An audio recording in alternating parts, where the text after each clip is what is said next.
Ating alamin ang sitwasyon ngayon sa DSWD sa kabila ng puspusan nilang repacking ng mga family food packs na ipapamahagi sa mga nasalanta ng Bagyong Christine. Si Denise Osorio ng PTV sa Balitang Pambansa Live. Naomi, tuloy-tuloy ang pagre-repack ng mga family food packs ng Department of Social Welfare and Development o DSWD para sa mga nasalanta ng Bagyong Christine.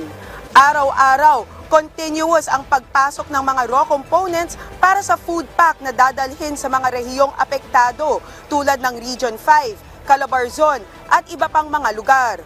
Target na makapag-repack ng 20,000 family food packs pero kadalasan ay nahihigitan pa nila ito simula noong October 23. Ayon sa DSWD, hindi sila titigil sa pag-supply ng mga food packs hanggang makarecover ang ating mga kababayan. Naomi, makikita dito sa likuran ko ang mga pang-dispatch na truck para sa mga family food pack. Ang iba naman ay may nilalaman na mga raw components tulad ng bigas, kape, chocolate at mga cereal at mga delata.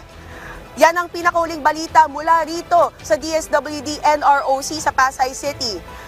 Denise Osorio para sa PTV Manila, para sa Balitang Pambansa. Maraming salamat Denise Osorio ng PTV.